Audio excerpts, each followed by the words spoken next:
a gentleman that worked with you in Haiti. He worked very closely with you. I would like you to tell that story, one, because there is a tragic element, but more importantly, two, the way the community and others rallied around the family. Hmm. Okay. He was a deportee, which means he was living in the United States, actually North Jersey, right near New York, and was deported to Haiti because of some trouble that he got into. And so we met him, and was not an employee of ours. He just was a guy who lived in the community where we serve. The community is pretty much they call it a shanty town. It's like a slum. And so he lived in there, and that was where he had relocated when he moved to Haiti. He was killed by the gang because of some issues with a car. It was just a fight over a car, and they came in and they executed him in front of his wife and one daughter. His other daughter was at school. And we got word, we had a meeting with him that morning, actually. But he was instrumental in helping us because he was the eyes and ears in the community. Right. He would come and let us know if one of the kids was getting in trouble or if something was going on or whatever. And so he also was very well respected in the community by the other community members. He was a motorcycle driver. And so if they ever had an emergency, they would wake him up in the night and say, we need to get to the hospital. He was there.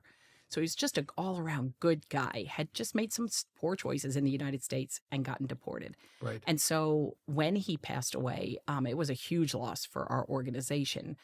But we were able to come alongside his family and help them build a house for them because that was his dream. He had bought land and saved up enough to buy land by working, doing odd jobs for us or odd jobs in the community and driving his motorcycle. And so he wanted to build a house for his family, and he talked about it all the time. And so when he was killed, the community was like, they were fine with the fact that we were able to raise funds. So we came alongside to raise the funds, but we hired all local laborers, Right. all people from that community, actually, we have a mason in that community who needed work. We have other people in that community. We have a guy who's a welder, whatever, to make the iron bars for the windows and things. And so we were able to build that. And we not only raised enough for that, but we were able to raise enough to send his daughters to school now it'll be probably 3 years worth of schooling, because in Haiti, you pay for schooling. there is free education, but it's really subpar. Right. So you pay for your education. And so they're now able to go to school for a couple of years. But it was beautiful because I was concerned that maybe the community would feel like, hey, wait a minute. How come they're getting all this? And they'd be jealous or be envious or have problems.